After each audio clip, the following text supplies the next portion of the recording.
Salut les curieux. On a tous un jeu qui nous a marqué quand on était petit. Pour moi, c'était le Rubik's Cube. Je suis un vrai fan. Je passais des heures à essayer de le résoudre. Mais vous vous êtes déjà demandé comment il a été créé ?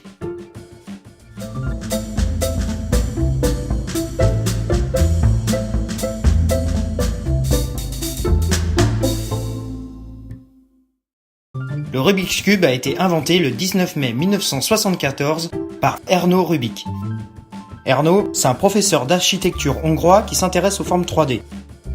Un jour, il a l'idée de construire un cube afin d'amener ses étudiants à deviner quel était son mécanisme interne. Un peu plus tard, il ajoute les fameuses 6 couleurs qu'on connaît tous. Le blanc, le bleu, le rouge, le vert, le orange et le jaune. Bon, tu devines qu'en tant qu'inventeur du Rubik's Cube, il a pas fallu longtemps à le résoudre.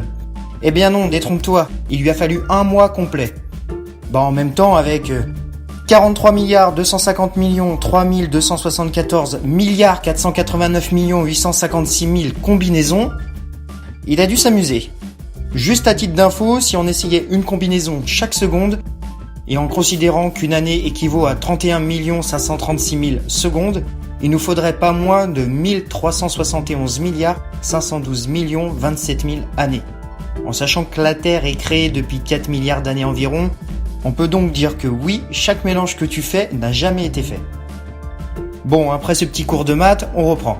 En 1977, il décide d'en fabriquer en série et commence à les vendre dans plusieurs boutiques de jouets à Budapest. Et là, bim, c'est le succès. L'année d'après, le Rubik's Cube s'exporte et c'est plus de 100 millions de cubes qui sera vendu entre 1980 et 1982. Aujourd'hui encore, le Rubik's Cube se vend partout et a toujours un grand succès. Avec ce succès, de nouvelles variantes voient le jour. Le 2x2x2, le 4x4x4, le 5x5x5, bref, t'as compris, ça va jusqu'au 17x17x17. Il y a le Pyramax aussi, le Scube, le Megamax, le Twitzball et encore plein d'autres.